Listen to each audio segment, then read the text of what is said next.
free from attachment and aversion. 我们念一遍就好了，先念这个共皈依。诸佛正法甚深重，直至菩提我皈依。我以布施诸功德，为利有情愿成佛。是无量心，愿等虚空一切如母众生，具足乐极乐因。愿离苦集苦因，愿不离无苦之妙乐。愿远离亲疏爱憎，安住于平等舍。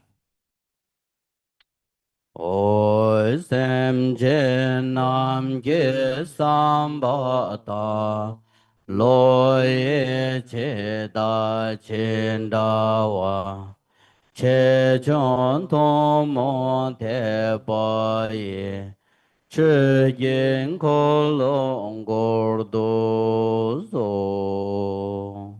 Please turn the wheel of Dharma for the two vehicles and their combination according to the disposition and likewise the mental capacity of sentient beings. 请转法轮，一切众生之事会根其不同而见之，共以不共大小称，其起因行转法轮。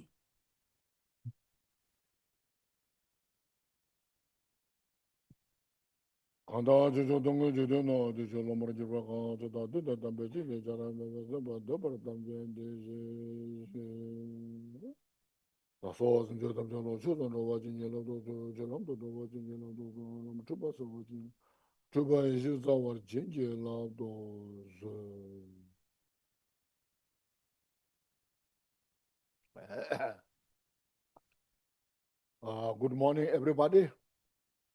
Yeah. First, please take deep breath. Inhale, fully. Expand your chest and stomach. And exhale all your stress. 大家早上好。那首先我们做这个深深的呼吸，吸气的时候呢，把空气都吸进来，我们的胸膛、我们的腹部都扩张充满，然后把我们的压力、我们的郁闷都慢慢的呼出去。And inhale all the blessings, the Buddha, the love, compassion, bodhicitta into you fully. 把诸佛菩萨十方三世诸佛的功德力、加持力、慈悲心、菩提心呢等等呢，都吸进来。And heal your body and mind. 疗愈您自己的身心灵。And exhale all the negativities. 把一切的障碍呢，把一切的郁闷、忧恼都呼出去。Once more, please inhale fully. 再次慢慢的吸。And exhale. 然后吐气。And now we appreciate ourselves. So today I got this opportunity to reflect on the teachings.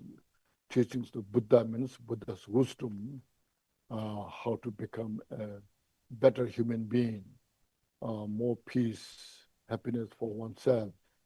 And then we become the resource for others, this to share others. 我们要升起这感恩的这个念想，那感恩我们自己在这边可以共聚一堂，聆听佛陀的法教，佛陀慈悲充满智慧的这个法教，然后学习做一个更好的一个人，然后呢，为自己达到安乐，也为了利他、利益其他众生呢，使他们同样的达到安乐的这个果境。As we all know, there are so many schools, colleges, universities are opened. So all the people they're encouraged to go those and get a good degree for years, study, so you spend a lot of resource there to make your life better, more successful, so that your life is secure. That means more peace, happiness. That's the idea, So here Buddha's teaching is that we study, practice what is the cause of suffering and what is the suffering is about that we don't want. So, what is the peace and happiness that we all desire for, we chase, and what are the causes of those. So you see, if so, the Buddha's teaching is assimilation. It's not just a religion. It is a way how to free from all cause of suffering and how to gather to cause cause of peace and happiness, you see. So that's what we are starting. Practice, you see. Practice means implement all the causes of the peace and happiness and how to reduce the cause of suffering. 那么呢，我们有所谓的现代的教育的系统呢，比如说有小学、中学、大学乃至高等的学府，都是这现代人的一种机构或者说是制度呢，去培养所谓的现代的受教育的人呢，然后受教育之后能够使他们变得一个更快乐、更成功、更幸福、更美满的现代人。那如同于此呢，我们佛陀的学思教育、闻思修也是一样的那我们这个在佛陀的教育里面呢，就是要让众生知道什么是苦和苦因，如何知苦跟了苦，然后众生所要追求的安乐是什么？怎么样具足安乐的这个因？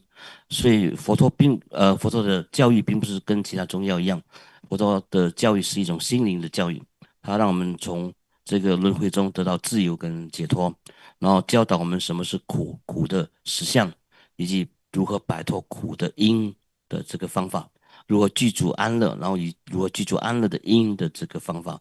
所以佛陀闻思修的这个教育的系统呢，就是这样的一步一步的引导众生呢，如何的去离苦得乐。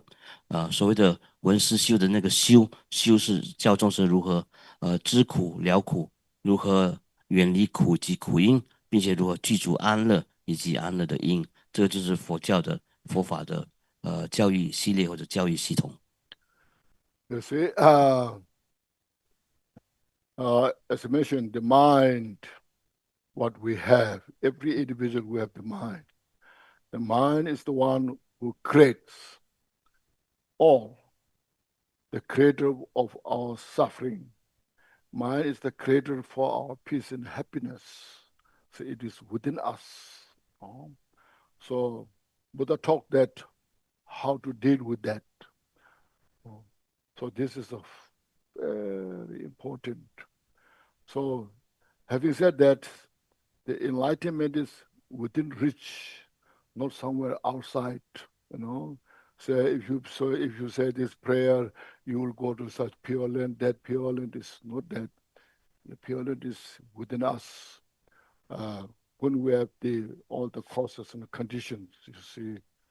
So because of this, we developed wisdom, courage. Yes, I can do. And sometimes when we encounter difficulties, obstacles, also, you see, we acknowledge that instead of blaming somebody else, this is the result that I have created. So I take the responsibility. I purify myself. So this is blessing. This helps me to understand. So everything is opportunity, good or bad.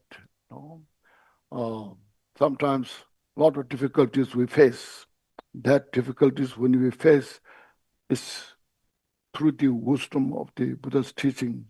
Then we get such a opportunity to see things precisely.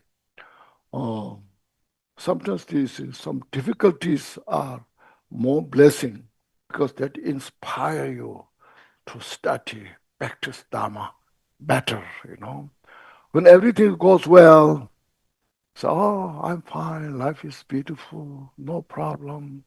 And then we don't pay attention, Then we lost in that, see. So when you face difficulties, appreciate, rejoice, say, this is a blessing of the Buddha. Now I study, practice is the mind, this is impermanent, it's changing. It won't be always this way, you know. So that's why today we're starting about the contemplation on the impermanence. 然后呢，这个佛陀教义就是告诉我们说呢，一切法都是向内求的，然后所谓的有这个一切唯心造的这个哲理，那心能够生万法，包括我们里面我们所体验到的人生里面所体验到的苦或乐的境界，也都是由在我们的心中所生起来的，所以一切都是往内求就可以得到，不会向外追求。啊，不是说我们念了某一篇祈祷文之后呢，去求一个外在的净土，或者求一个什么加持力降临在我们的生命中，所以一切都是内在向内探求，即可获得。这是佛陀的教诲，这也是非常重要的一个讯息。那佛陀开始说，所谓的成佛或者说开悟，不是外在就去向外在追求的，而是向内探求啊，向内去发掘我们的。开显我们的佛性，就可以得到这个开悟或者成佛的这个境界。那所有的一切唯心造，只要因缘具足的话呢，那佛果就可以圆满的获得这个成就。所以你知道这一点之后呢，你会获得无比的这个智慧、勇气跟这个信心。说我成佛的这件事情是我绝对可以做得到的，即便是你现在生活中面对一些不顺利的事情。Recording in progress。过程当中会有一些障碍的这些产生，你也不会否决掉这种障碍、这种横逆的情况的出现。你认为你认可它，你承认它，你也不会把目前发生在你身上的事呢怪罪于他人啊。你绝对会负起个人的责任，你觉得说这个是个人的业果显现所造成的一种结果，你反而会把生命中的障碍当作是一种逆加持啊。生命中的好或坏或好或坏的境界或体验呢，都可以变成修道的资粮。这个是智慧的作用，智慧能够把一切转为道用的这种结果。而且智慧让我们看见事情的真相啊，不偏颇的看到事情的这个真相。所以事情越困难，障碍越多的话，反而你得到的加持也是越来越大的啊。你必须要有这样的一种态度跟这个想法，因为生命中如果是平平顺顺的话，什么事情都没有发生的话呢，你绝对不会想到要去学佛、信佛，然后成佛。但是生命中偶尔发现一些不顺利的事情，让你感到有一些障碍的出现的话呢，你反而会更加增进你的道力、你的道心啊！你要用功的去学习佛法，成就佛道。所以生命中的种种障碍呢，也是无常的啊，不会永久的。你只要有智慧的话，有信心的话，就可以克服他们，超越他们，然后走在这个庄严的菩提大道上的向前迈进。这就是下一个我们要谈的课题，就是无常。You see, nowadays in the world, there are many countries.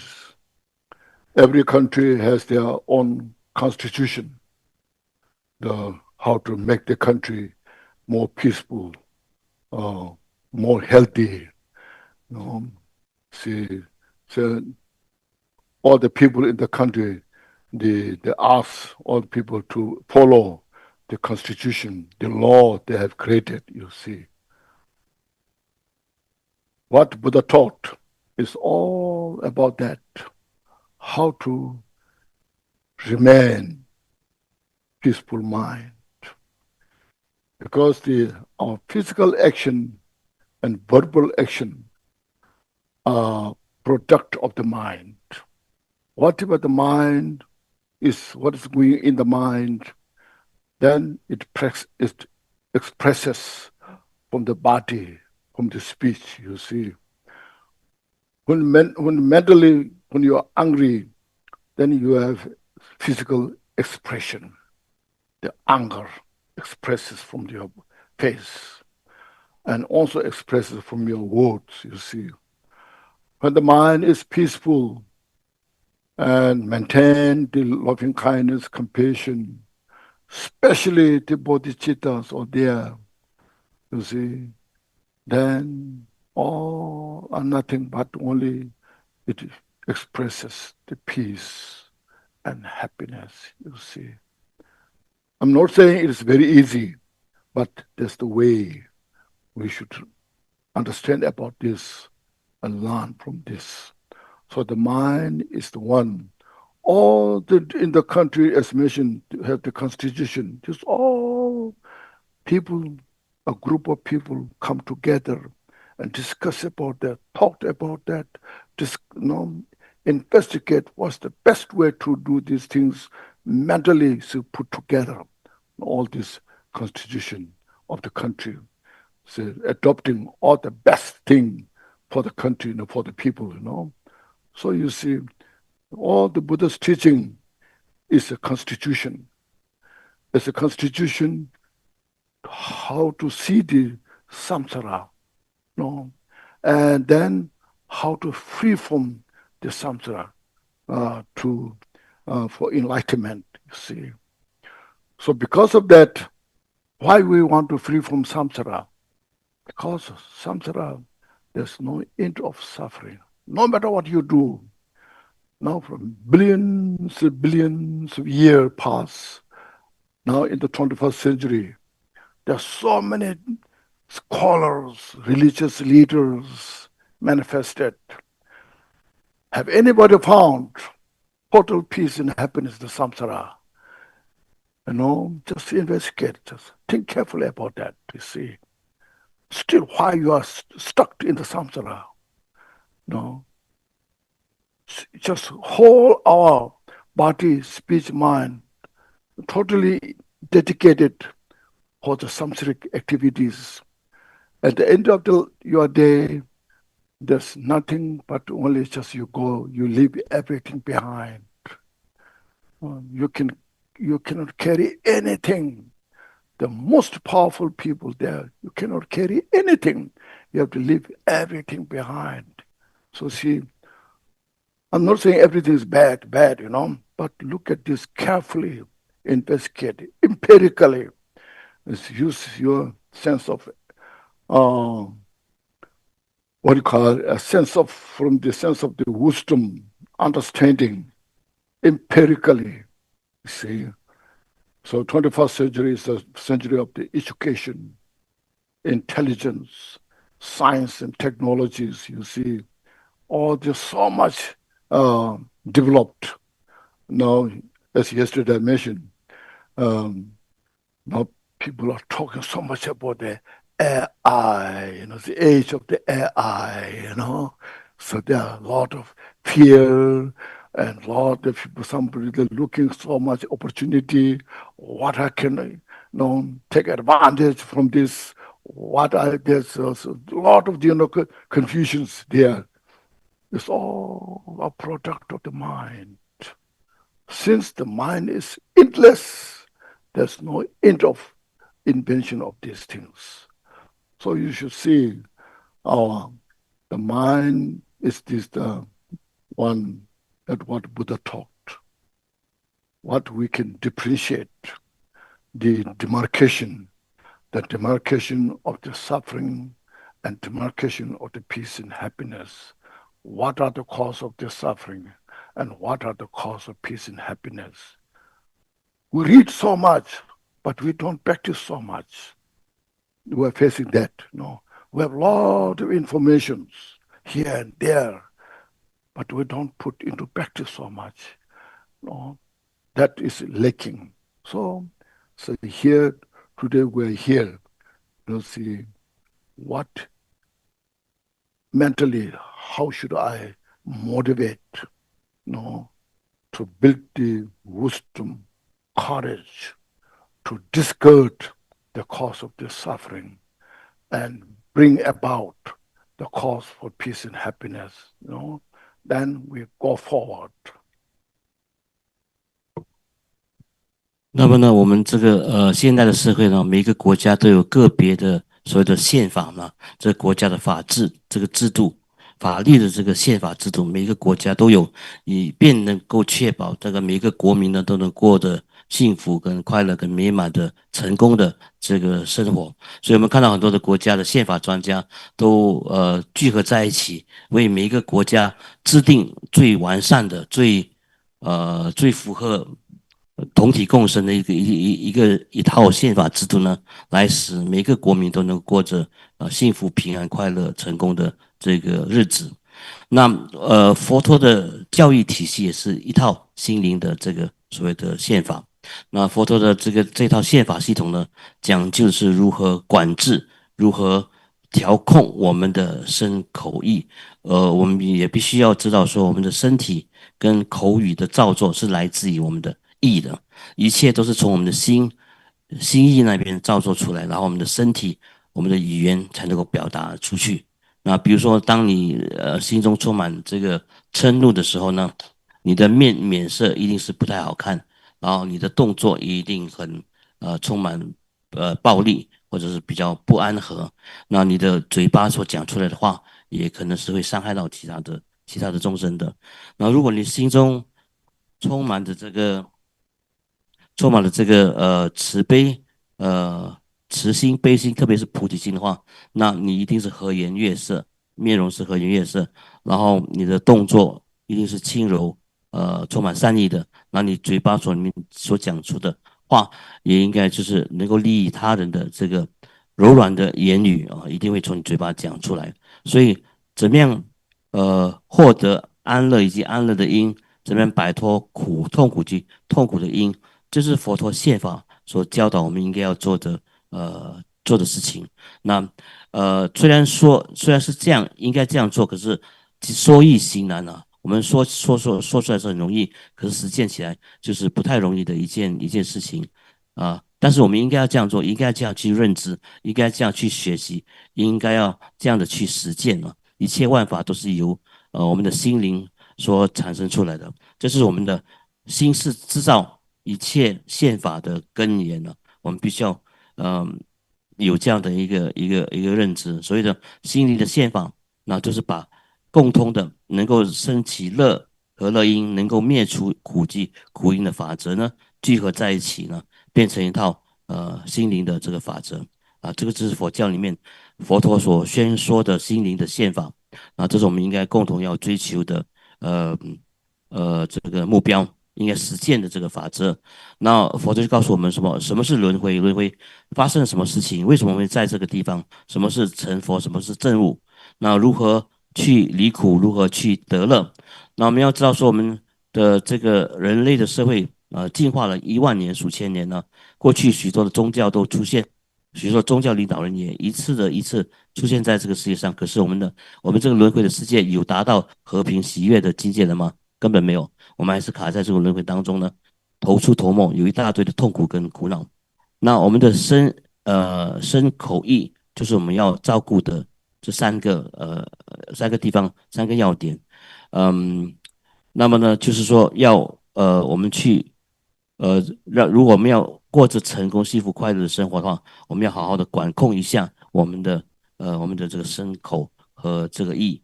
那21世纪我们说是这个教育跟科技的这个时代啊，特别是我们讲到这个 AI 人工智能呢，人工智能有些会为人工智能的出现感到恐慌，有些人为此感到非常的兴奋，因为我们有很多开发的无尽的潜能正在被开发着。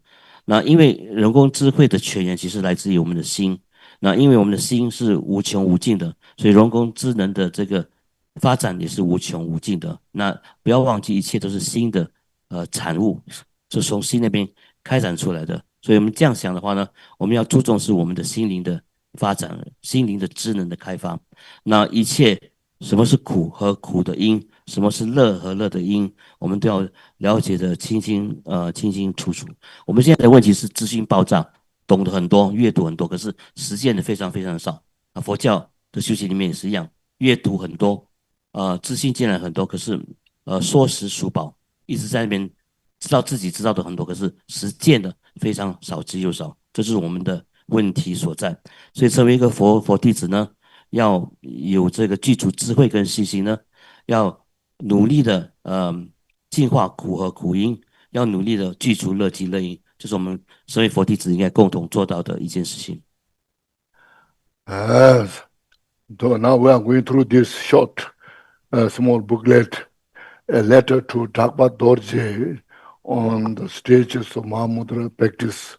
So yesterday I've read, paying homage to the Lord Jitendra was root guru, and then he made some special compliment to dorje, who was a great practitioner, who has great qualities. All this I read those. Now today, the teaching itself starts the letter. First is to contemplate the impermanence of all phenomena. Remind yourself and meditate on the impermanence of death.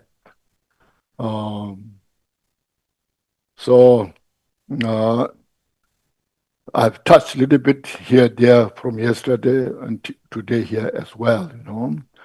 So this is the first very important topic. In this, regarding to this subject, the four things which is contemplate. Meeting, the end of meeting is separation. And the end of accumulation is called exhaustion. Then the end of construction is destruction. Destruction. Destroyed, you know, destruction. And the end of birth is death. So this contemplate on these four. First, see, we meet people in our life, like in our family, you know, friend. We meet, and sometimes we stay together. Some a little longer, some are shorter, but at the end we have to separate. You know, this is nature. Look at this. Sometimes even we don't like the enemies we meet, and a lot of confusion, sufferings there. But after some time, we separate from this. So all good and bad. Some will love each other so much, but when you separate, there's a lot of pain in the mind. See? So say, I can't handle this. So reflect on this. The end of meeting is separation. See? This is not a belief system or concept of the religion. This whole universe, whole world are in this nature. See, meditate on this, reflect on this. Why I should consume all my energy into this? No. Of course, we try our best to work things well, but sometimes out of the circumstances doesn't give us the opportunity. So at such time, we build courage. I should handle this. Let go of the attachment. The attachment is so strong that brings the suffering. Or when you meet enemy, the anger is so much. So that time, this is impermanent. One day this will go away. Why I should be so upset, resent about these things? Release that kind of grasping, fixation, you see. Meditate on this. That will bring real peace in the mind. How to bring peace that? No. Then see next of us maybe, yeah. 那么呢，上师昨天讲过这个所以这个大手印的次第的告诫，就是继扎巴多戒的这个告诫劝诫书，那也讲过了这个第一篇的赞叹上师功德的敬礼记，也就是赞叹这个巴摩祖巴，就是这个结节松供的尊者的上师，然后也谈过了一些赞德跟告白，就是这个所谓的扎巴多杰尊者的一些功德。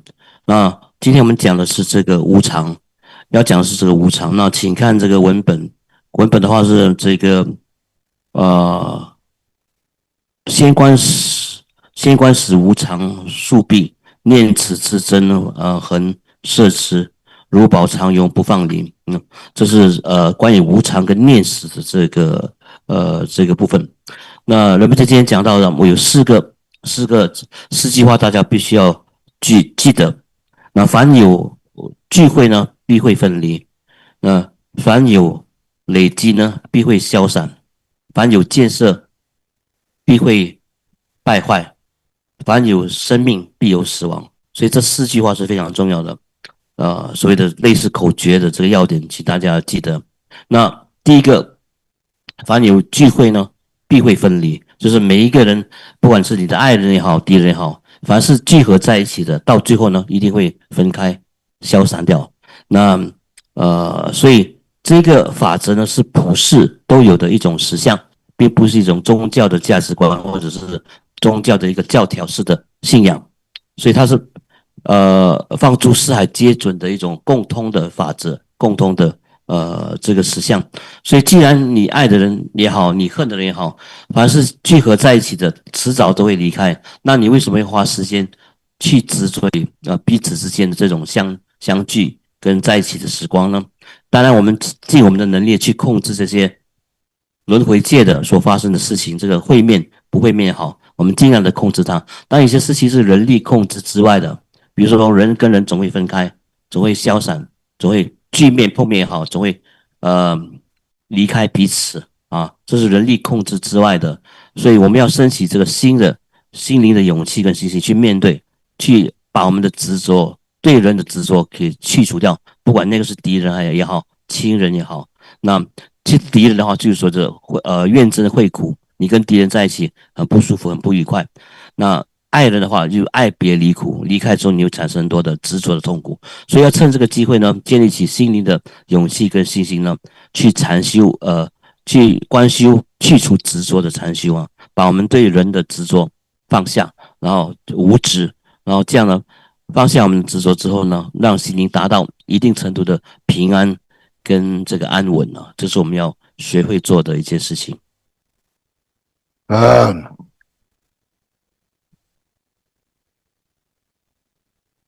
In our life, you see, we have a lot of experience about these things. When couple become friends and love each other so much, then during those times, emotionally, say, I care you so much, I love you so much, I can also sacrifice my life to protect you. So this kind of conversation goes each other's. Then things change, yes. Slowly. Disintegrates the information, the relations. And then after some time, they become more distant and then hate each other. And then so we sue each other. Then sometimes say, I will kill you, like these things, you know. There's just such a drama in the samsara. It's not just one country. It's not just a culture. It's a samsaric.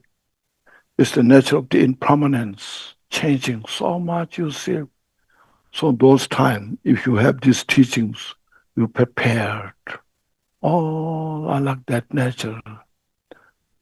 No, as I want peace and happiness, that individual wants peace and happiness.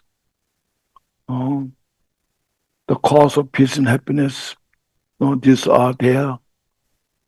Why I should hate so much, why I should bring so much suffering for myself and create for others, you see, how to bring peace. happiness to yourself, you know. So when the things, when one separates,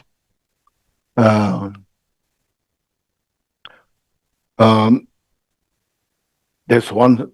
I told this story many times everywhere, you know, and I'm sure I told this story here as well. One time, at the time of Buddha, there was a young mother who gave birth a child, and the mother loved her child so much, you know, more than herself. She was so happy, but after some time, the child died, and she could not accept the death of her child. Then she could not, you know, since she could not accept, she was thinking, what I can do, what should I do? Maybe there's some great masters who has such a strong power, miracle powers, maybe can bring back the life of my child, no? So she went around meeting all different teachers for days. Then at the end, she met Buddha, and she rushed to see the Buddha and then express her agony, what she was going through. She said, Buddha, I heard you have such great ability. So please help me today. I haven't had sleep for many days, and I couldn't eat for days. Just you understand my point, So that time Buddha saw her. So now child is dead. What you can do? But she needs the help that time. Most. She's suffering so much. So Buddha was thinking how to help this mother.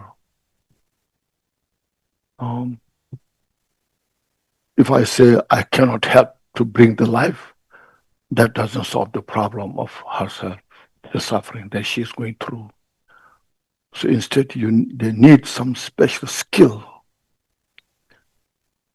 So out of wisdom, great compassion, Buddha said, now you go around to this village, small village, and find a handful of grain from a house that nobody died. If you go around and find such, maybe we'll see what we can do. So as soon as Buddha said this, she was so happy. Now today I got a chance. There must be some houses that nobody died. So she rushed and went round to all the houses asking the same question. And she couldn't find any house that nobody died. Everyone, the householder, they express how they miss their family. Some said their father died, mother died, brother died, sister died, child died, So then, of course, she was hopeless that time. Now what to do? What should I do? But at the same time, when she heard all these individuals' agony, suffering, so she was thinking for her life. It's not only me. Everyone is going through the same as I. Because mentally, emotionally, she felt such light, some kind of feeling of relief by hearing the people who are expressing their suffering, Then at the end, she went back to Buddha. She said, I couldn't find any. Now what should I do? And Buddha said, you see, everyone who are born will die at the end. Some die as young, some die as old. But we should learn how to accept this. One day you will die and I will die. We have no choice, but we have to prepare how to die, you know. So Buddha just talked very skillfully with the wisdom, compassion, and she totally understood what Buddha was talking about. And she is totally free from all her agony, the pain that she was going through. She just felt this, now my life is back. I can do something, no? So she followed Buddha, practice more, follow that. So like this, you see, the meeting is separation. The end of the meeting is separation. Contemplate on this, see. Then next, you see, it's called the end of the accumulation is exhaustion. We accumulate so much in our life, working hard here and there, to make life better. See, as much as we can.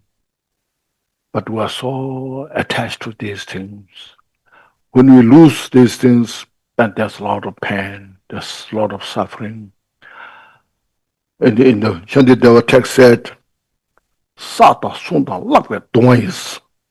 We are accumulating and protecting, and then the other people coming to take away your belongings. I'm going to protect these things, accumulations, protecting. This all, you go through a lot of suffering. No, look at this. Then at the end, you cannot be free from samsara. Only your whole life is dedicating on this. But at the end, this all will go away, will exhaust. It's like the bee collecting the honey. So the bees have become so busy collecting honey whole day, and somebody comes and takes away all the honey, So all the wealth is like that. So meditate on this. Well, Buddha is not saying you should not accumulate, you should not have the wealth, What Buddha is saying, you prepare, you appreciate what you have, you rejoice what you have. And then whether rich or poor, when you know how to content, you just content. I'm so fortunate. I have all these things. I'm so happy. Without appreciation, without contentment, no matter how rich you are, still you are poor. Because that person doesn't have enough all the time. If you have millions, you want to have billions. When you get billions, then you want trillions. If you own this whole planet, you are looking for another planet to get, So there's no end. See, look at this. So when you know how to content, then it's rich. So that's why, say, the end of the accumulation is the exhaustion. So meditate on this, reflect on this, and appreciate yourself.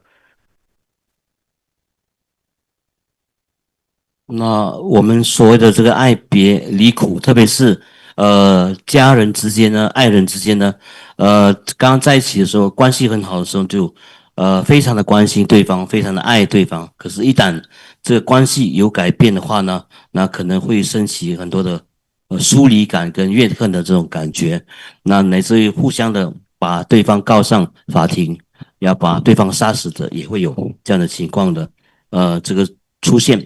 这就是轮回中呢六道里面呢众生跟众生之间不断上演的戏码。啊，无止无息的啊。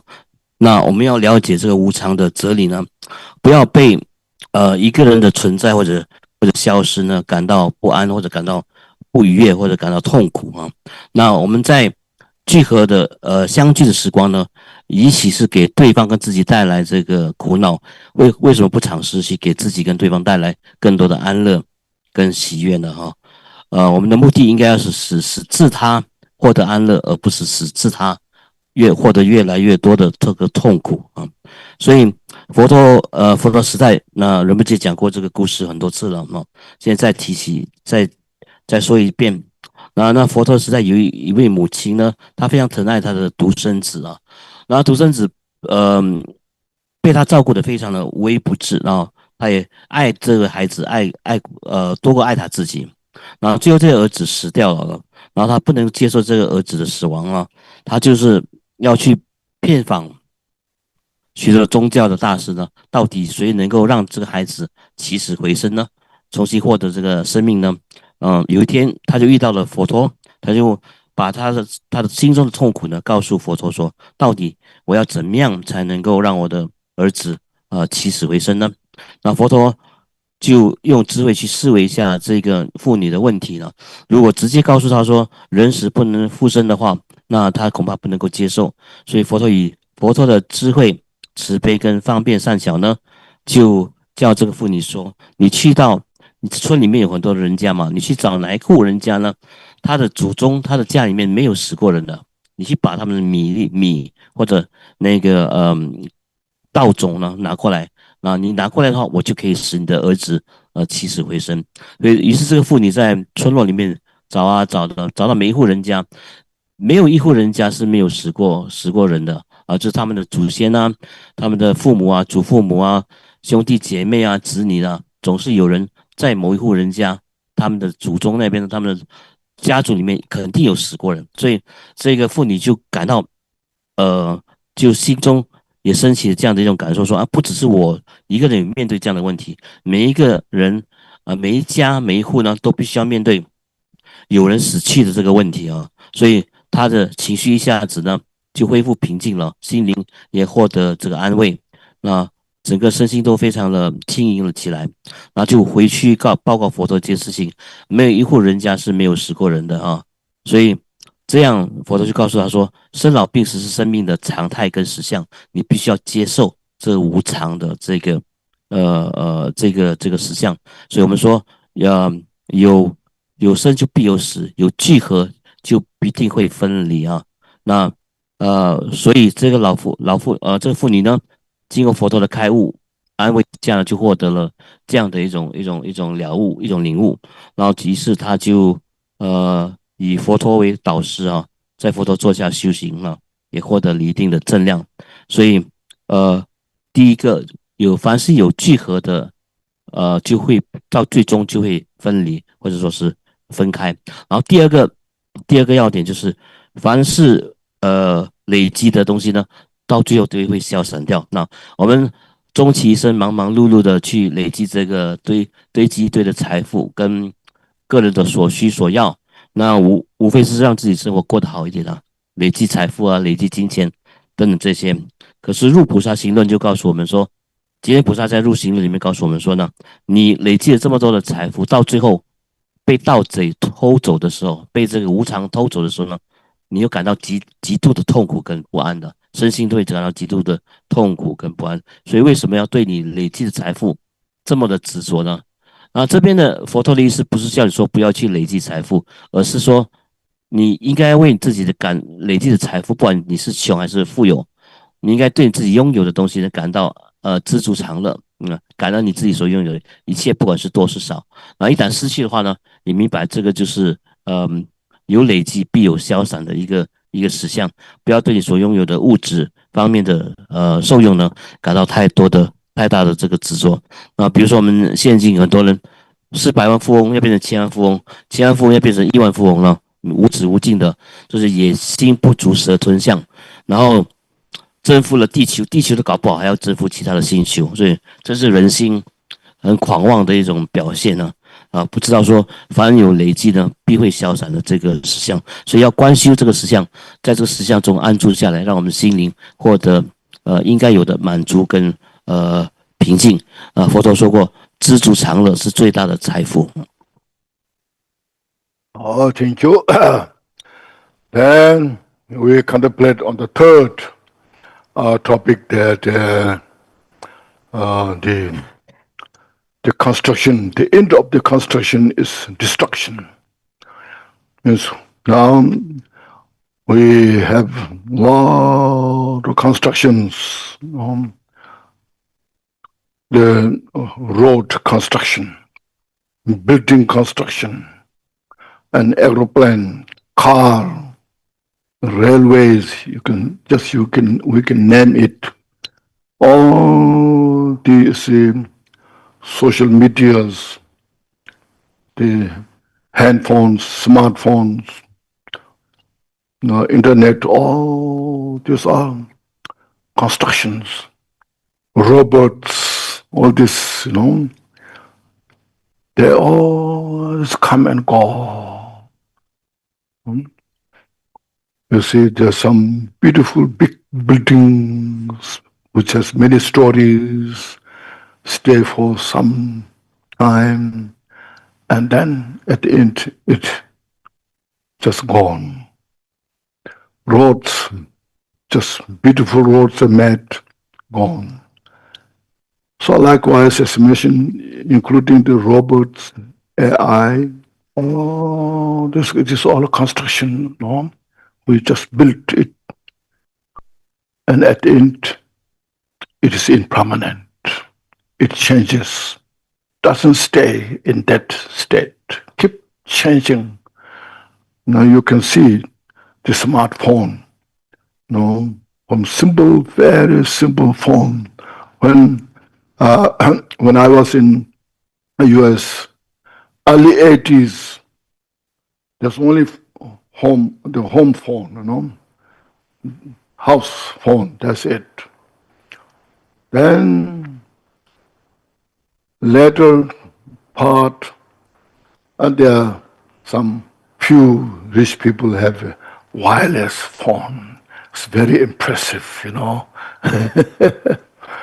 And also first you just in the mail, you just write letter, just only write letter and stamp and then mail it.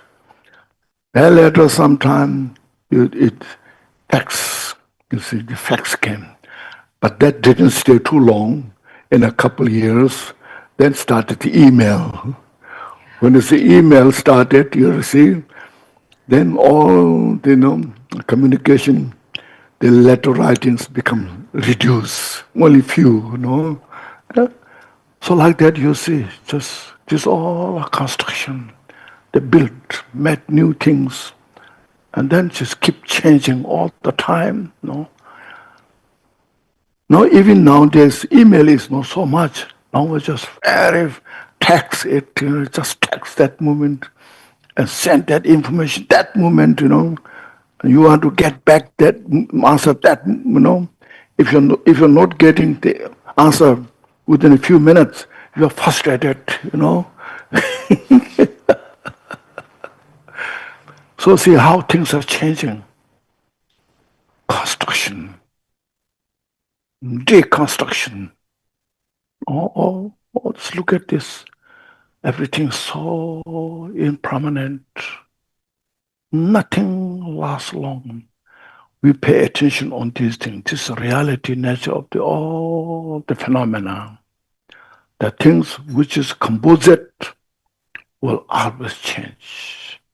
Prepare for that, meditate on that, release all our attachment, grasping, let go. That will give us peace in the mind, less stress, like these things. So reflecting on these are so crucial. It's not a belief of the religion. Sometimes you think this is a Buddhist way, It's not a Buddhist way. It's universal, reality, nature. But Buddha taught how to comprehend, how to relate, so that we may not go through a lot of suffering. See, the point is that we don't go through so much suffering. Otherwise, a lot of suffering going through this. So that with us teaching wisdom, you see, talked, as I mentioned yesterday, it talked over 2,600 years ago. Now it's 21st century. You can imagine how much things have changed. Belief system, different religions and belief systems changed through the science and technologies, you see. And a lot of lifestyles have changed during this, especially the last 50 years, the things changed so fast. Before that, it's totally separated, different countries and continents, But now it's all mingled, We mixed so much. So just reflect on this. And then say, everything is just transitory nature. Everything's like the waves of the ocean. They come and go. Everything like this cloud in the sky, they come and disappear. And you just do all what you can. Then there's a lot of things that we cannot do. So instead of frustrated, accept, and then just follow the life and keep the mind in the right place. Because as yesterday mentioned, that our nature of the mind is peace. It's nothing but peace. Because of that, everybody appreciates the peace and happiness. See, since we have that, it's within reach, in our reach, we can manage that. But we need some kind of conviction, reflection, and then we need our kind of strength of the mind to go forward instead of being lazy. So lazy, there's a lot of different types of laziness, So some big people, they keep so busy. That busyness for the wrong subject and being busy in the wrong place is not a good busy. It's a busy for source of suffering, That's called laziness, it's called, So being what you call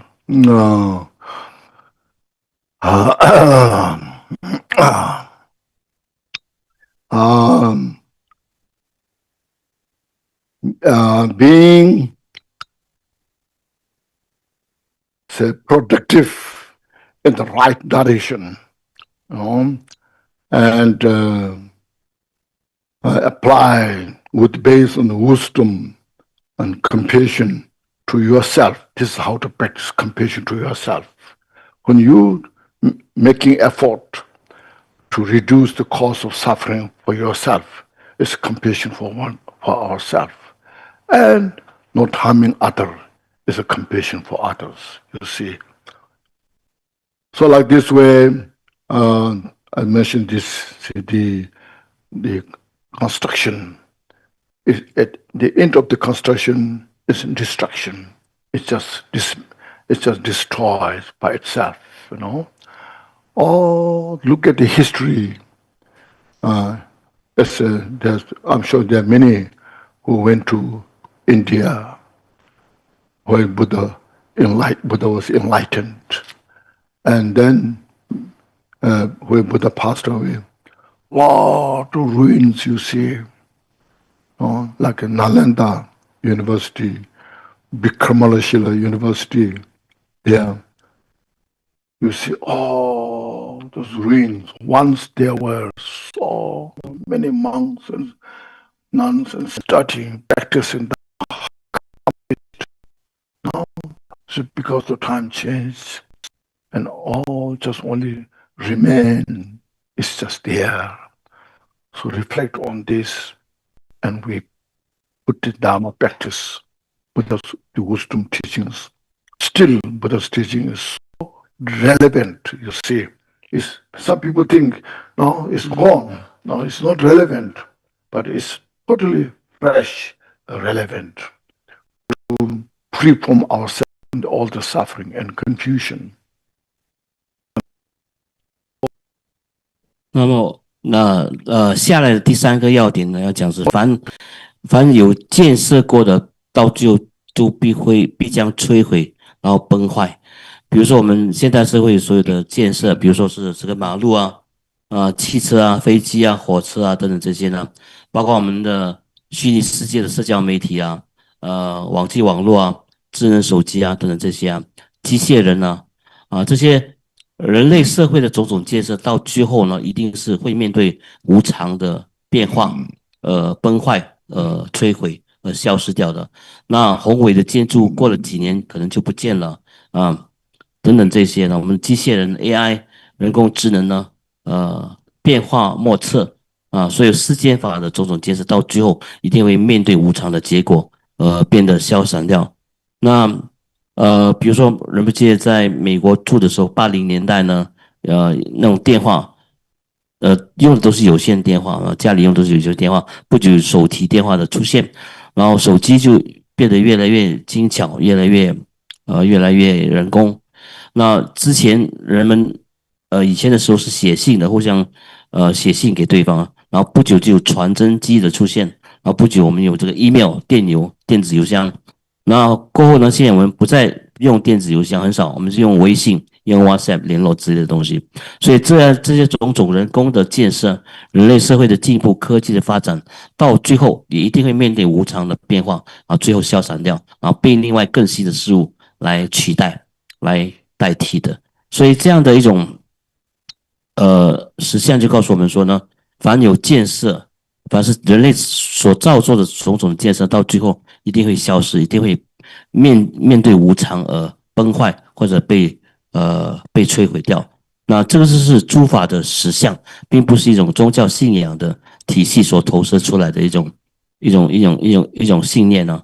所以我们说很重要的，必须要了解这一点呢，这是一种普世的一个实相，而不是一个宗教的信念呢。那佛陀告诉我们这些呢，就是告诉我们无常的道理，就是不要我们因为这些东西的消失变化而感到这个痛苦。那佛陀的教理的存在已经超过2600年了，那跟我们的世界，当今的世界，21世纪的世界，面对这么多宗教信仰的变化，那科技的发展呢，生活形态的变化，到现在还是非常的息息相关的。它绝对是一种具有鲜活力的一种教诲啊，跟我们的生活是息息相关，能够面对和解决我们现代生活所面对的所有的问题的。所以总的来说，我们必须要观修无常，那么呢要安心自在，凡事尽心尽力就好。你能力没有控制的，不能够控制的，你就要学会放下然后随缘自在，安心安和面对世间无常的变迁的话，你要提起这个信念，以这个智慧跟信心呢，去面对所谓的无常，让我们心灵得到应该有的平安跟宁静。那为自己对自己慈悲一点让自己过得好一点然后不加害其他众生，这也是对众生的慈悲。然后同时要把智慧用在对的这个地方上。你要了解你的，因为和平是当下就可以获得的，所以因为我们心的本性就是极静平安。那如果你向内追求的话，不再被外在事物所影响的话呢，你反观自性反闻自性，然后在内在里面，你就可以获得所谓的平安跟极静。因为我佛性的本质，每一个众生都有的这个本性呢，它就是平安，它就是极静的。所以你要往内探求，那是可以证得我们佛性里面所说的这个平安跟这个极静的。所以你有这种决断力，你有这种信心的话呢，你就在内心里面找到你应该有的，不被外在事物因为无常而变化的这个影响的这个真正的平安跟喜悦。那同时要精进用功，不要懈怠，不要懒惰。现在人的懒惰是怎么样的一种方式呢？我们把努力用在不应该用的地方，比如说累积财富啊，忙忙碌碌的庸庸碌碌过生活，这些是我们痛苦的泉源。我们努力的地方方向错了，放在错误的地方，结果为自他带来很多很多的痛苦。努力应该要努力佛法上的精进跟修正，这才是正确的这个方向。然后对自己慈悲一点，对别人慈悲一点啊，拥有智慧去过应正当的、满足的、知足常乐的这个生活。那历史演变到今天，你看我们的宗教史、宗教发展史也好，佛教在过去在古印度的时候面对辉煌的时期啊，比如这个那烂陀大学啊，佛陀成道的圣地、佛陀涅槃的圣地都有。可是如今的辉煌，我们过去辉煌如今已不复重见了，没有了啊，只剩下一大堆的古迹跟圣地而已啊。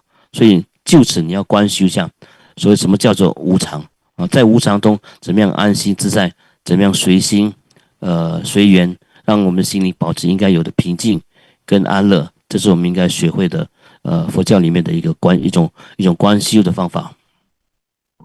Thank you. Then the fourth, the end of the birth is death here mentioned, no? Impermanence of death.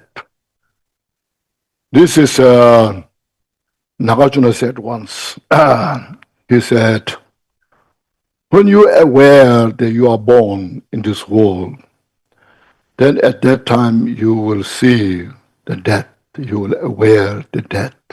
So I was born in the world, now I will die one day. When you have that kind of awareness of the death, then you understand, you remind impermanence. When you have that kind of awareness of impermanence, then you will follow the Dharma and realize. See, it's very important. Most time we forget. I'm born in the world. No, I'm here. Just something real, substantial. Oh. Even we Buddhists, you see, it's universal. Say, I'm real. I have to do all these things for this life and dedicate whole life, our whole energy into for this life only. We don't think of this next life in other, you see. But if you know, oh, I was born, it means I will die one day. So that means I'm impermanent. See. So when you have awareness of impermanence, it's not only this life. I just not only just dedicate only for this life, but I have to do something for next life as well. As today I want peace and happiness, definitely I will need that happiness tomorrow. As this year I need a good life, definitely I will need good life in next year. As I need peace and happiness this life, I will need peace and happiness next life. Nobody can bestow you peace and happiness just by praying, but I have to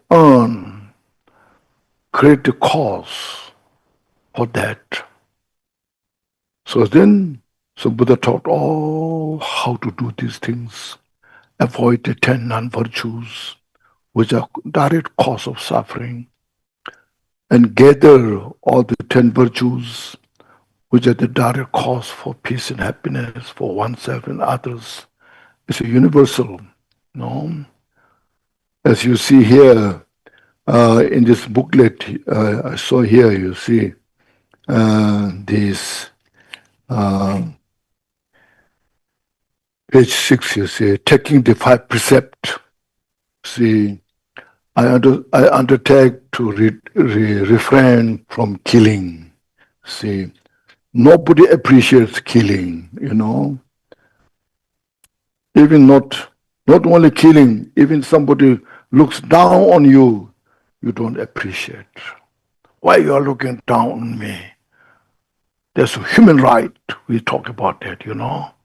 See. Then say, it's universal.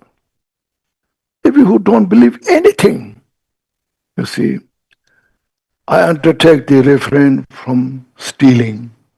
Nobody appreciates taking away your belongings by others. You know? I undertake to refrain from sexual misconduct. You can see everywhere the problems of the sexual misconduct. People are working in the office, you know, when they engage like these things, they're out of their work, you know, out of their job.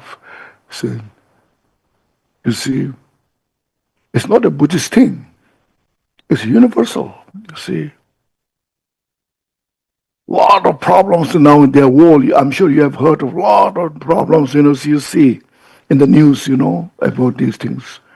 You see, this Buddha taught way back over 2,600 years ago, you know. Then you see, I undertake to refrain from the false speech. See, understandable. I undertake to refrain from the taking intoxicant. People like to drink, dance, you know, but then don't, and the outside they don't appreciate. So they say, he or she is a drinker, you know, intoxicated, drunk. You see.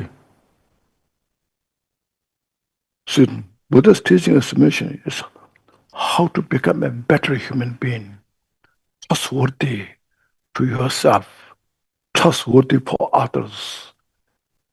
How to bring peace and harmony for one's own life and for whole the society. So these things you learn, everything is impermanent.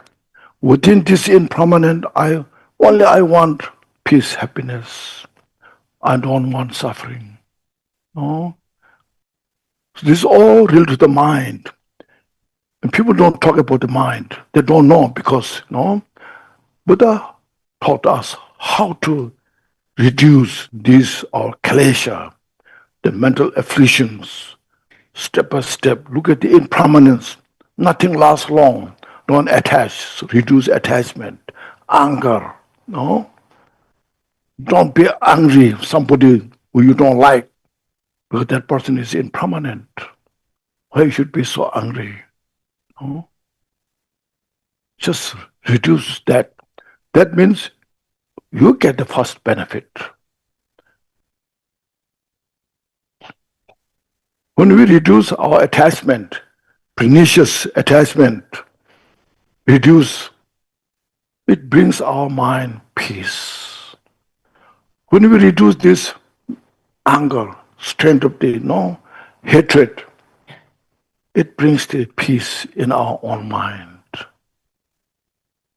See? So the mind is now you can see, the mind is the foundation that how we should take care. So just for that, we're so grateful what Buddha taught. No, we appreciate, rejoice, and develop devotion. As yesterday I mentioned, Buddha's teaching is for everybody, not for some individuals. No. If anybody has a nerve, wisdom, everybody can adopt these kind of things, practice, and how to relate to the mind. No? So meditate on this, practice on this. So that's I'm quoting from Nagarjuna. One, when you have awareness, you are born, then the death, you will aware the death. When you aware the death, then you know it is impermanent.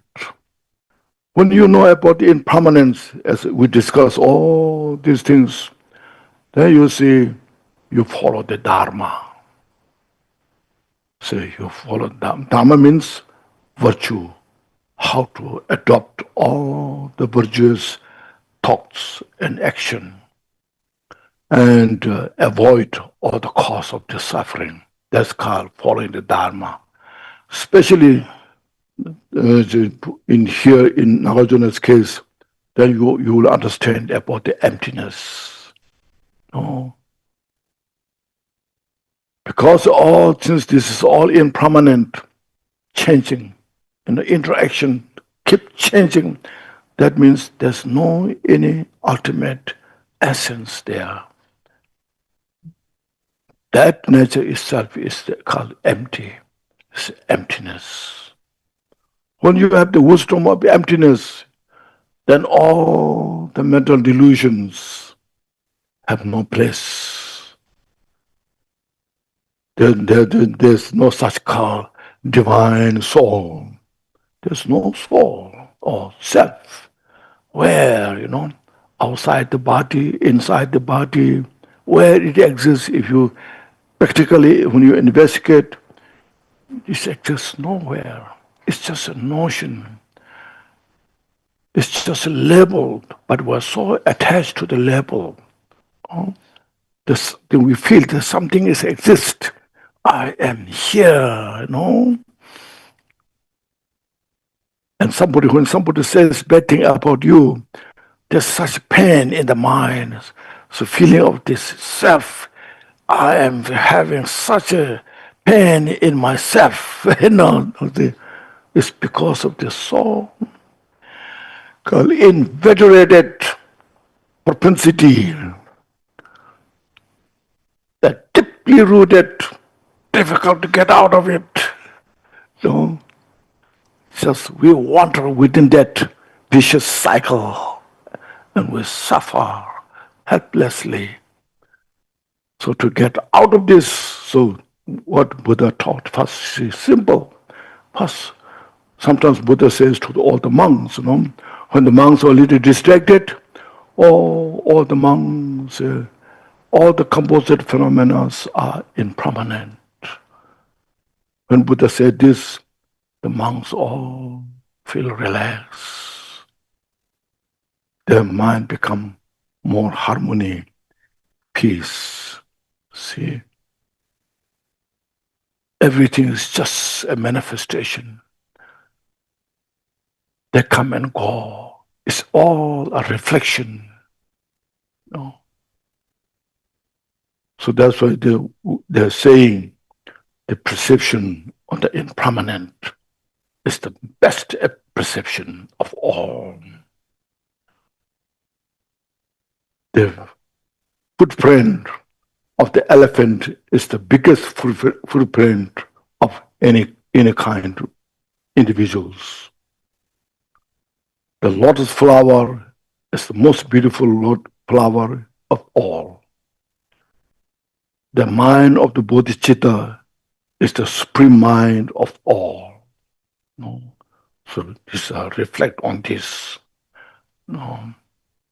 Keep those points in your life and reflect and meditate, you see.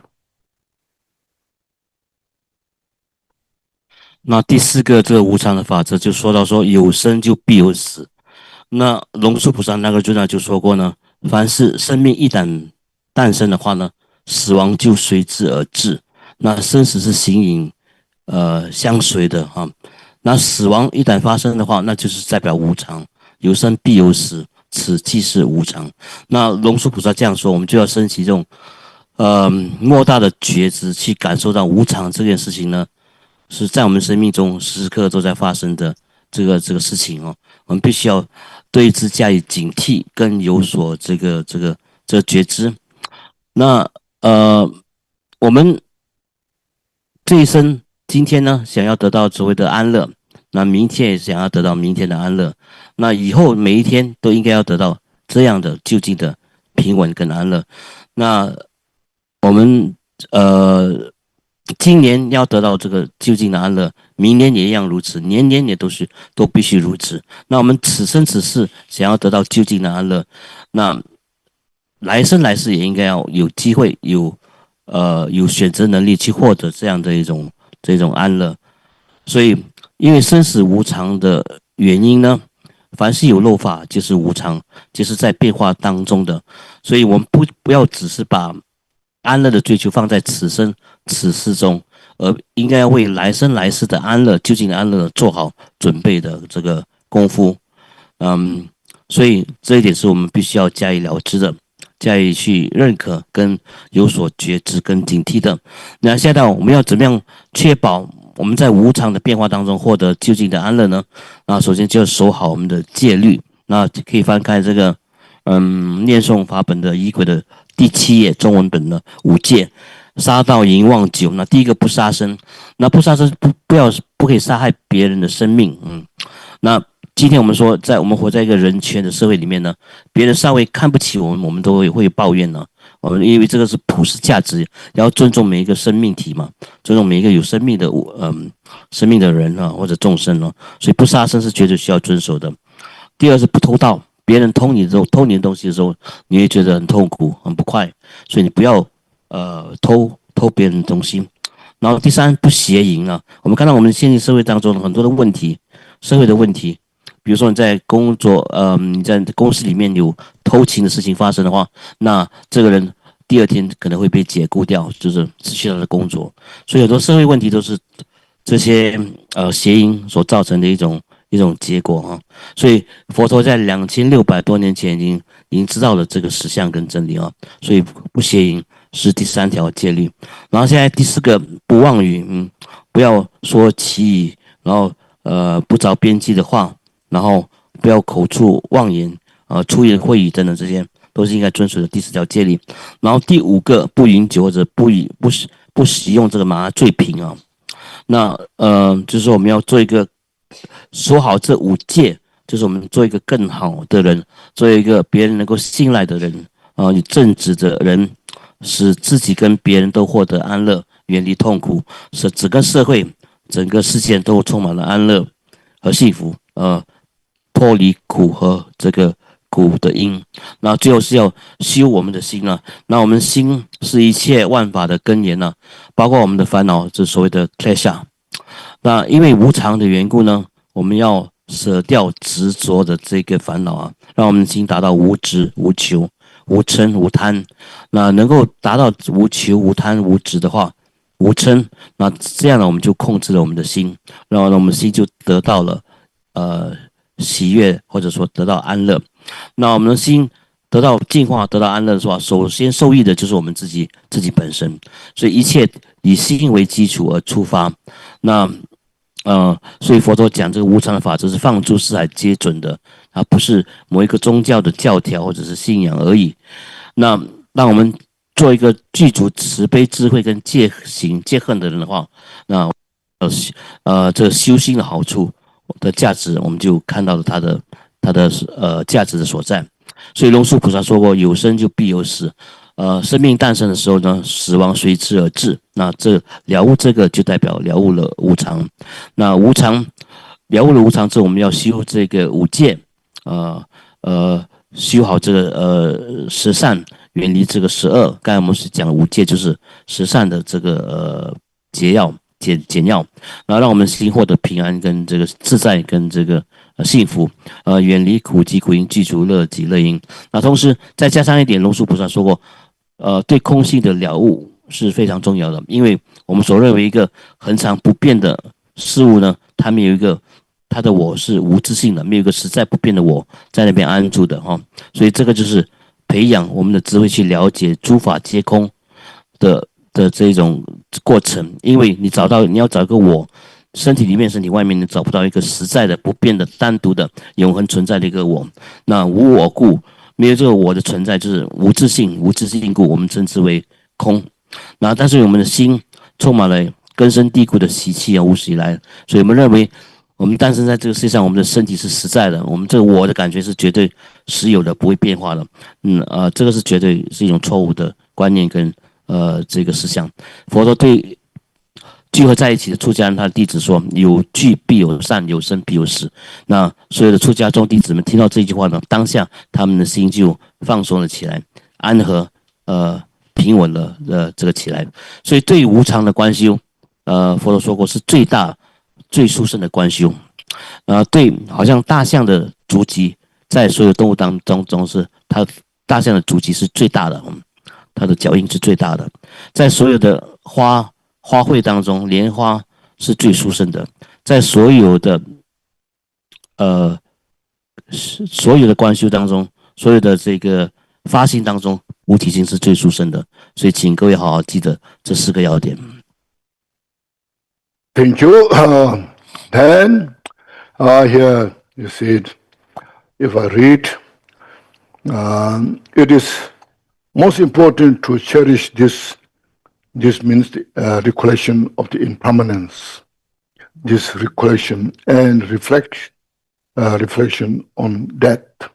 So like one day I will die, you know. At that time, then see, that time, see now, nobody can help. Only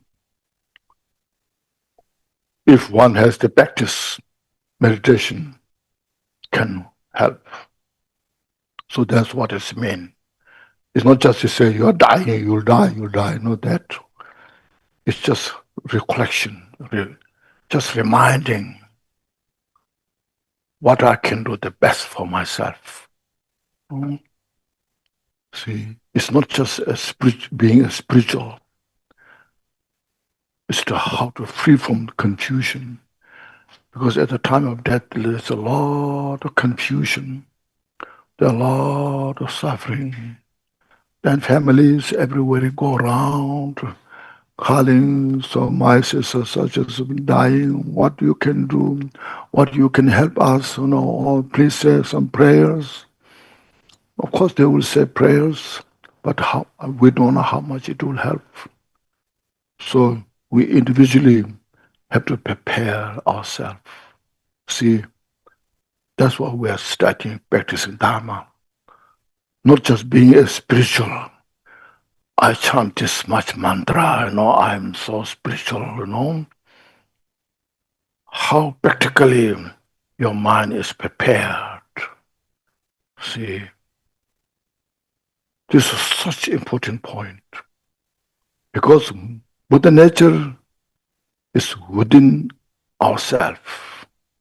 It's not outside. So, as I mentioned, so because of that, we individually have every possibility to reveal that. But we need courage. We need devotion. We need our interest, you know, by having this wisdom of the conviction of all the life that we go through. Just investigate, see. So, when you die peacefully, at least without much regret. There are some individuals that die joyfully, like going to the home, to your home, you know where you belong to. Even if one doesn't have that much, but at least my life, I didn't do so many bad things. No, I have been a good person.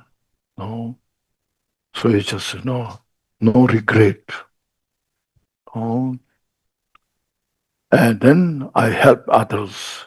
You rejoice. There's a lot of those things there, you know.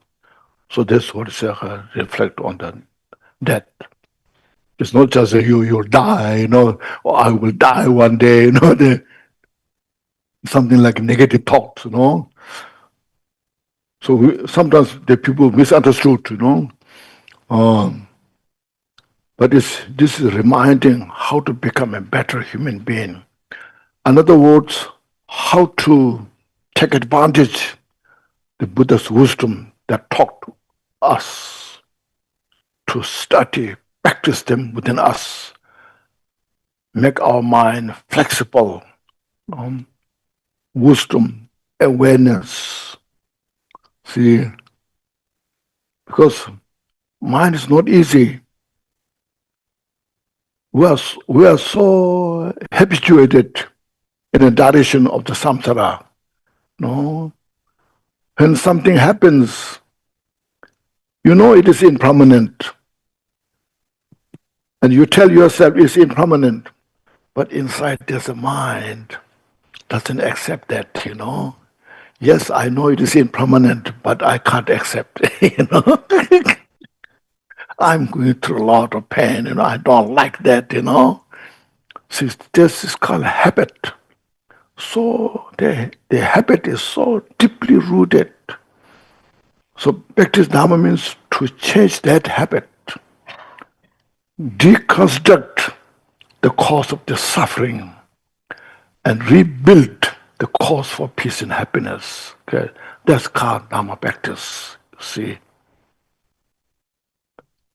So it makes sense, isn't it? You see, look at this, you know. So that's what we call, you know, reflection on that.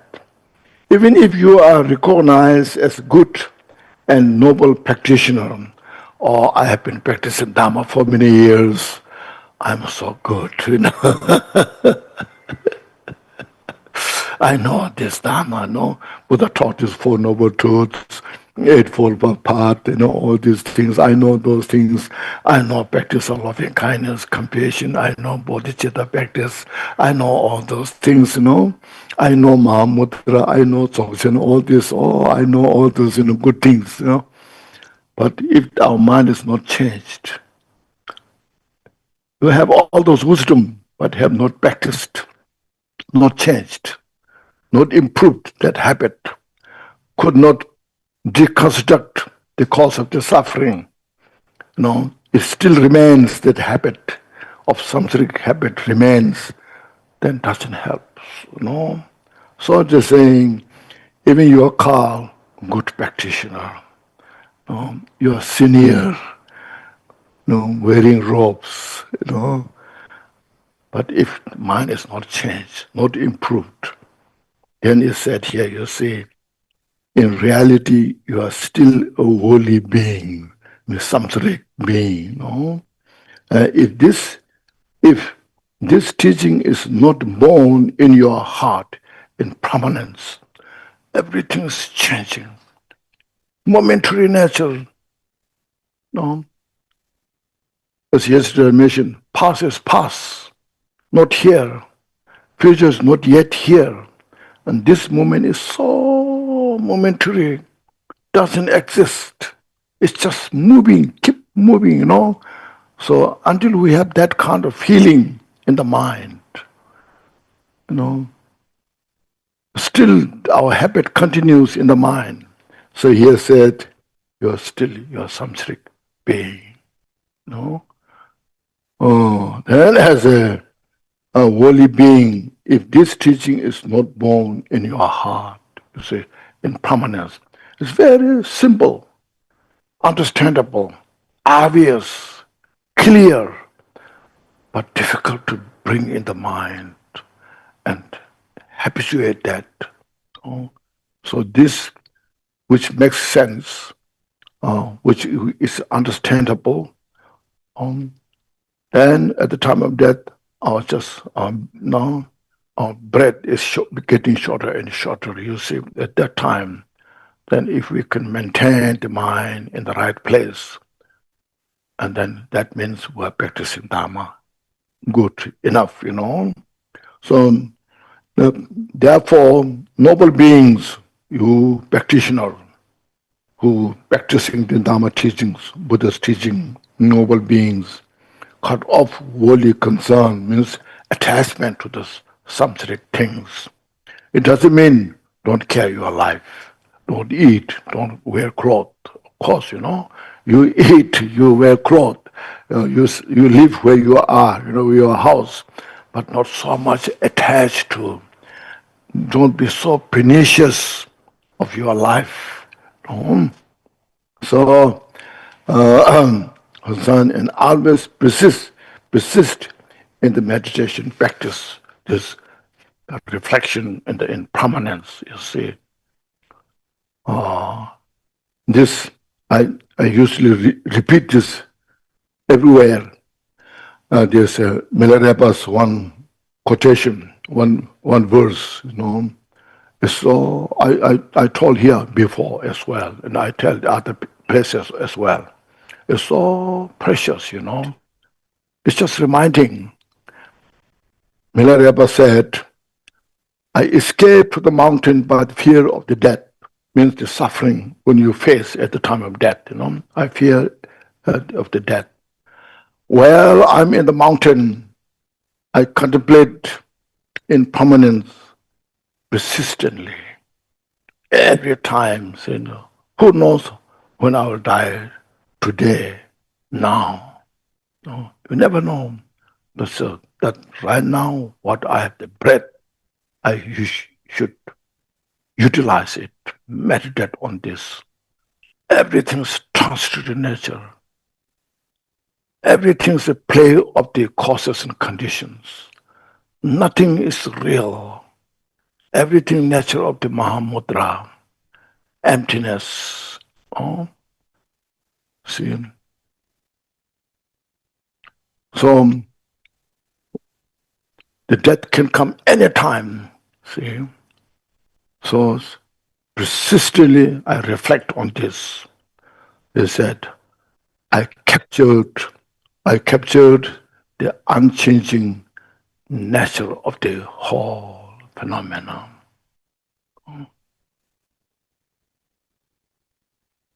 The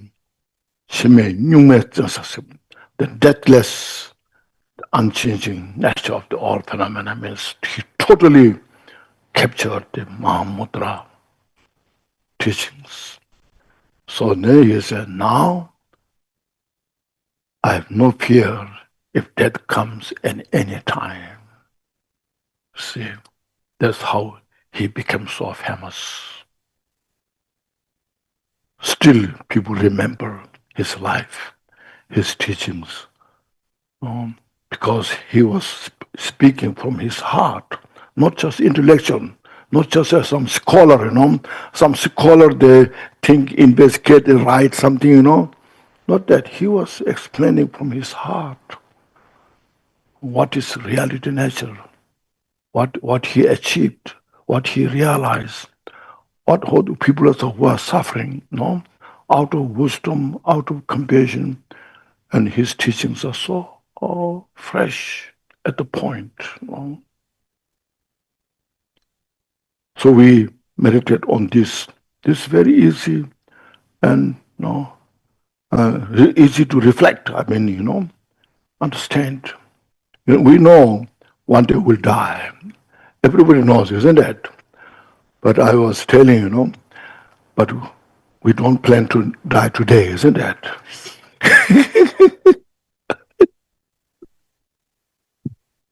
We don't plan to die tomorrow, isn't it? Next week, no. This year, no, isn't it? Then next year, maybe not. So we're planning to stay for thousands of years. So reflect on this, you see. So Miller was saying that I was now contemplating death can come anytime now. No? That's why the time where what I have, I just put into practice. Remind myself persistently about that reality nature. So you realize everything's just nature of the impermanence, illusory nature, just manifestation. Then from that he realized everything's the nature of the Mahamudra.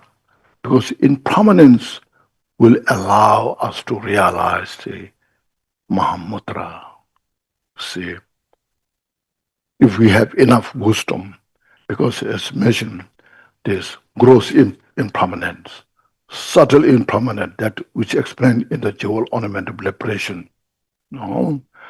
And then reflecting on the now in Malaysia we don't have 4 seasons, you know.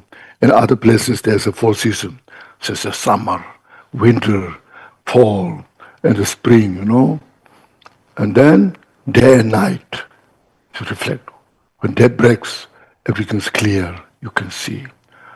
When the sun sets, everything's dark, you know.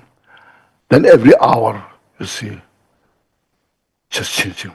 And after every hour, every minute, every second, see, like that, just all very subtle impermanence. So we know the love four seasons, day and night, every hour, we know the time is past. But we don't have such wisdom to see the very momentary nature of that. Just when there's a river is going, and you go with a friend last year, you saw the river, and this year you'll say, I came here last year, this river, I saw this. No. And then you went to see that river this morning. In the afternoon you go, so I saw this river this morning. In reality, what you saw, the river, the water, went, already gone. And this morning what you saw is gone. What you see now is a different one. And so the river is just going, the current is just without stopping. Oh, just every second, every moment you see. That's what's called impermanent. That nature of that itself is nothing but Mahamudra nature. Look at our mind. How many thoughts coming, pass? You know? Everything's going so fast in the mind. Look at that, all those thoughts. It abides nowhere, but only manifesting our habit, something like very permanent, but that habit is the habit is like this sticky glue. It's like the sticky glue, you know. Very difficult to get out of that. When the mouse is trapped in the sticky glue, the mouse is gone, you know. That you cannot separate from that glue. So our habit is like a sticky glue, where that all our peace and happiness there, okay, trapped by that, and we suffer. So this impermanence, just meditate on this, let go. Nothing exists reality. In reality, so exists, just keep changing. That's called illusion. We're not making illusion. Okay.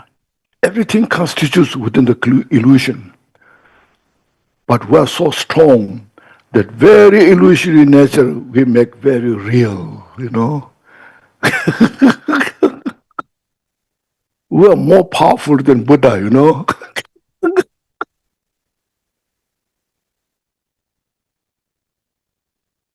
We disagree with Buddha, you know. Buddha said everything is illusion. No, it's real. Everything I can touch this is real.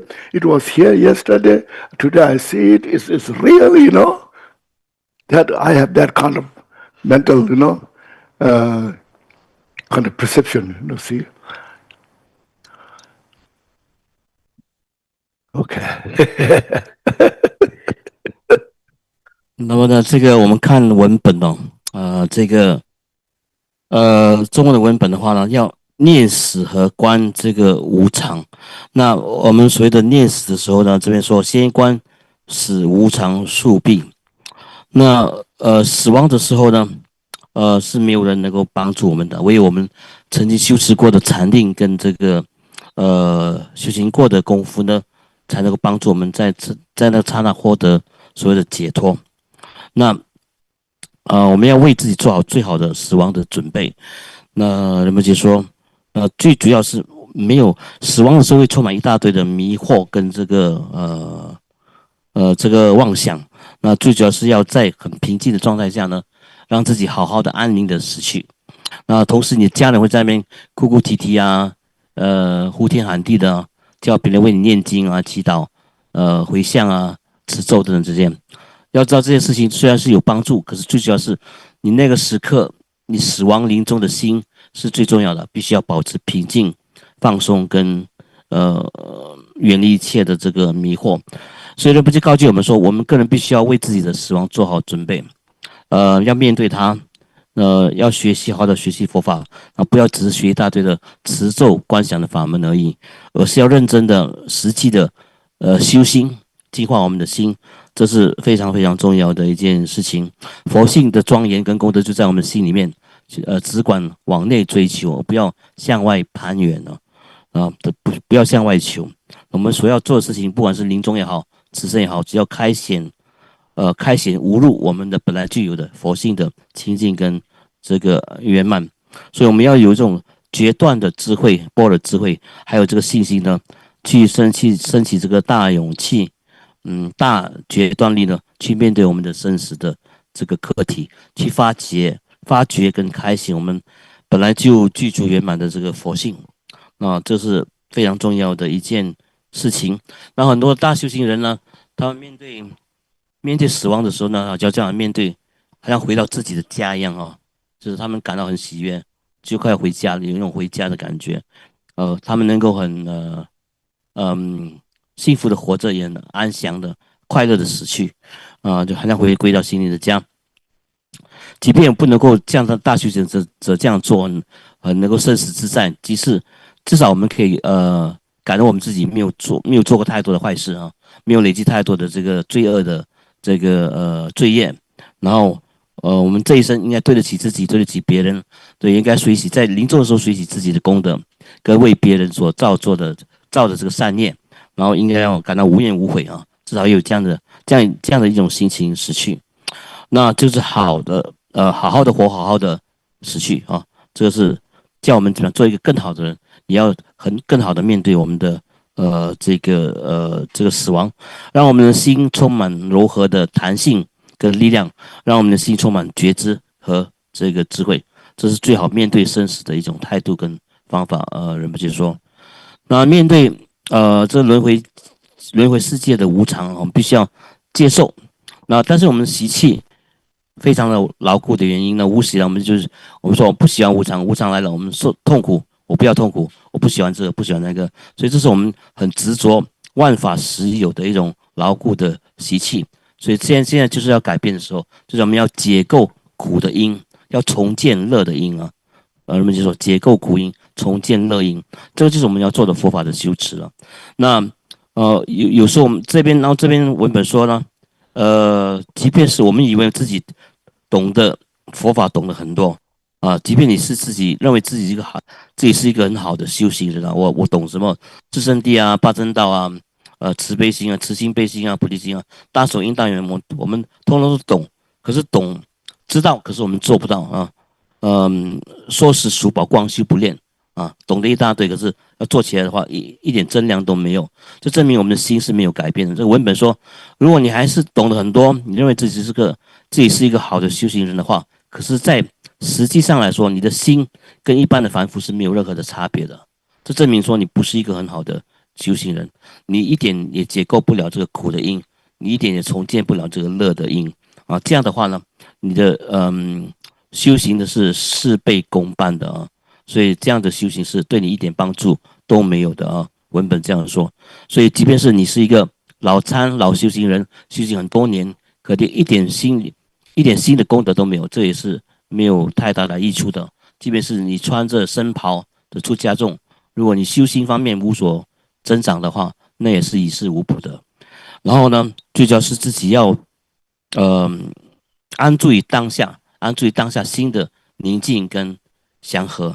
那好像仁波切昨天所讲的，过去已经过去了，未来尚未到来，当下是唯有能够把握的那个刹那的存在的心，存在的存有而已。所以不要被你的习气牢固的习气牵着走，绑着也不要被他们捆绑着卡在那个地方。所以无常在你的心里面就体会到无常的这个实相，然后呢，心中练习要把它这个对一切万法执着慢慢的这个放下。那死亡来临的时候呢，要学会安住你自己的心，那以佛法的智慧呢，佛法的功德呢，来好好的度过临终的这个关卡。那然后这边说，下一个文本就告诉我们说呢，如果实际上你的心还是跟凡夫一样的话，这证明佛法的功德你还是没有得到受用的。故此，身为圣者，就是身为修行佛法的行者呢，会把世间法都斩断它，然后永恒，恒时安住在禅定的修持当中啊。所以不要以为圣者是不需要吃饭，不需要穿衣，不需要过日子，他们还是一样跟凡人一样过平常的日子，可是他们的心是安住在圣法的禅修当中的。所以这个文本有说呢，念此之真，恒摄持啊，以禅定来摄持这个对无常观的这个修正。那密日巴尊者曾经说过，我跑到山里面呢，就是修行这个怎么说？修行这个无常观是为了逃避死亡啊。尊者说，我因为怕死，到山洞里面去观修这个无常跟死亡，然后这个无常观、死亡观修了很长的时间，现在终于呢，我已经证悟了，现在终于不怕死亡，不怕无常了。尼日巴尊者如是的说。所以呢，诸法无常啊，诸法也是无自性的，诸法也是缘起的，无自性缘起的缘故呢，它就是大手印的正量。这空性的真我就是大手印的正量，横观无常，生死迅速，那就正如大手印的法尔如是的自在的本性当中，这个是大手印的正量啊。人们就说，所以密日巴他不只是一个学者，他是一个大自在的成就者。所以自信密日巴的故事还能够为人津津乐道，然后呢，他所说的话呢，也被我们不断的在用它来验证自己的修行跟功德，也不断的为人所传颂着他的正道歌。所以我们面对死亡这些事情，没有人会说，今天我准备面对死亡，或者明天，或者下个星期，或者下一年，或者明年，或者今年，没有人准备好去面对死亡的。但是死亡随时随刻都会发生。所以密日巴说，我跑到山洞里面就是要面对观修死亡跟无常，是要逃避死亡。现今我把无常跟死亡观修的如此的精透，那至今已经不怕死亡跟无常了。所以要谨记密日巴这样的一种劝诫跟告言，然后观一切诸法无常，然后如梦如幻了不可得，然后勤修以精进以大手印的修正呢，观诸法无常，诸法空性故，这个就是大手印的实证和正量。那在这个解脱庄严宝论里面呢，解释的非常的清楚。那有解脱庄严宝论里面有说到所谓的微细的无常、粗的无常、最微细的无常等等这些。微细的无常就是时间的变化，比如说我们马来西亚只有炎热的天气嘛，但是其他国家会有这个春夏秋冬四季的变化，日夜的变化，日出日落的变化，分分秒秒刹刹那那时间的变化，这个就是非常微细的无常的发生。所以我们要有智慧去照见生命的本质跟生命死亡无常的迅速啊。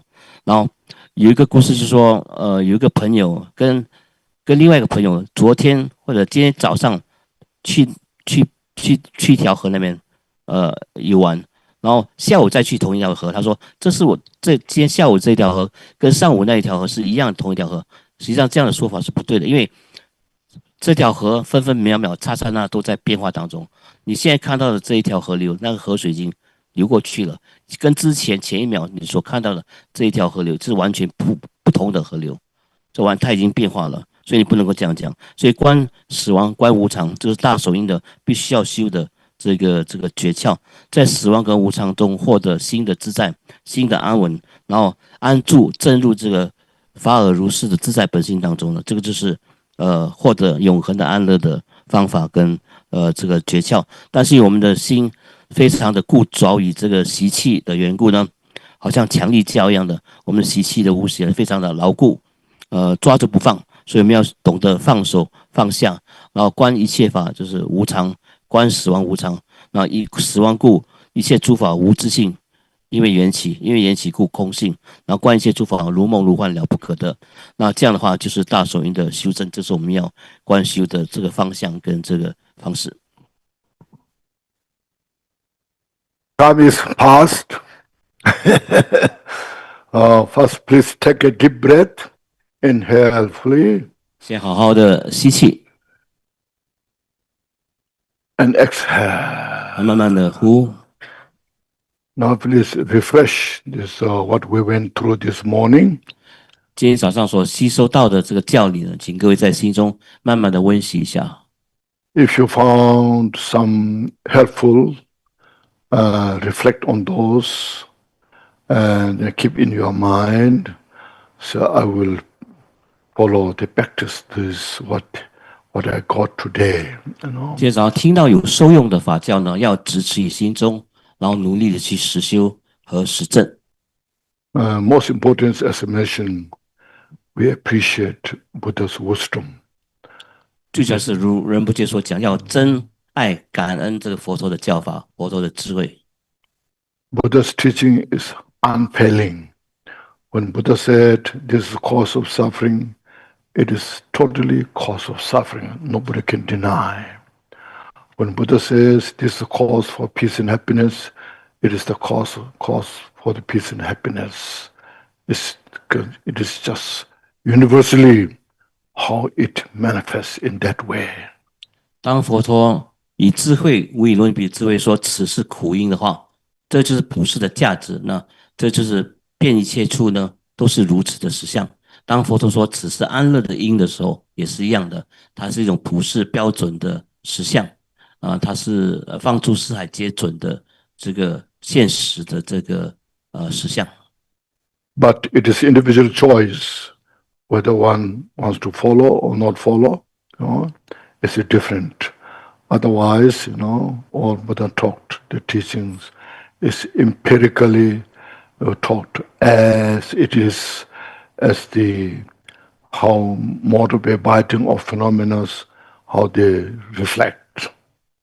那自己个人要不要去跟随佛陀的教法去行、去修、去证，那是我们个人的抉择。但是佛陀的教法，法教所在呢，其实是一种实证、实修的一种对实相的描述，事物存在的本质、现象的这个本性呢，就是佛陀教法的核心。And we'll say this short dedication that through this our effort being here, we dedicate not just for this life, for oneself, for all sentient beings' enlightenment. So if you look at this in the booklet, you can also see here page 33. 如果各位有这个小本子的话，英文小本子的话呢，第33页有这个回向文的念诵。那么回向把今天所累积的说法跟聆听法教的功德呢，回向给如母一切众生。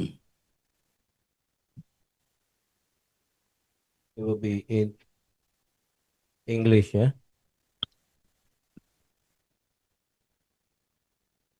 Glorious, holy, venerable, precious, fine root and lineage Lama, divine assembly of Yidam and assemblies of Buddhas, Bodhisattva, Yogin, Yoginis, and Dakinis dwelling in the 10 directions.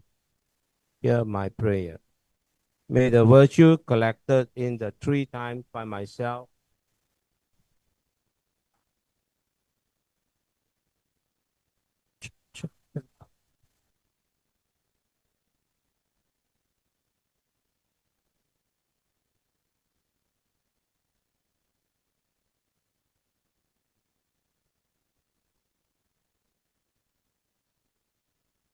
factors who harm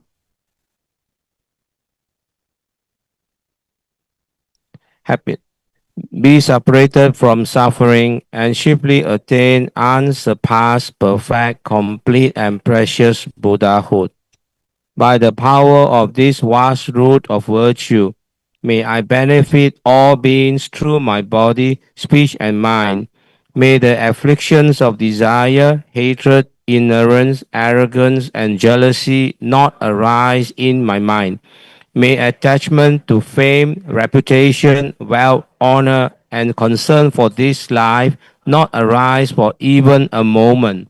May my mind stream be moistured by loving kindness, compassion, and bodhicitta, and through that may I become a spiritual master with good quality equal to the infinity of space. May I gain the supreme attainment of Mahamudra in this very life. May the torment of suffering not arise, even at the time of my death. May I not die with negative thoughts. May I not die confused by wrong view. May I not experience an untimely death. May I die joyfully and happily in the great luminosity of mind as such, and the prevailing clarity of Dharmata. May I, in any case, gain the supreme attainment of Mahamudra at the time of death or in the bardo. Check.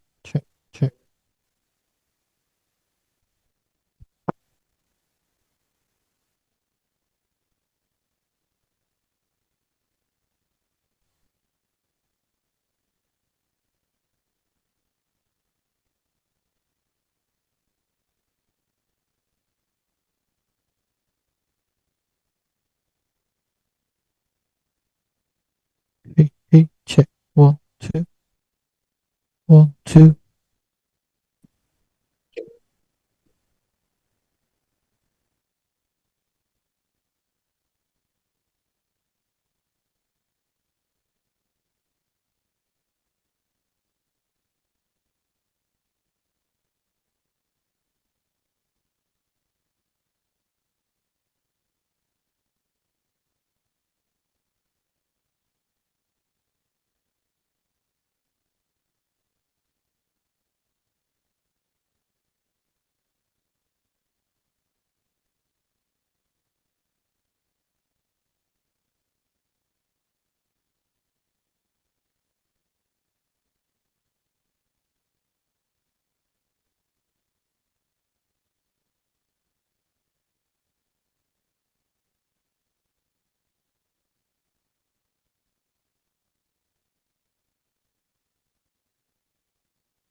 Just as announcement, there are 3 Rinpoche's books here. He returned here. These are for free distribution. Yeah, it's already been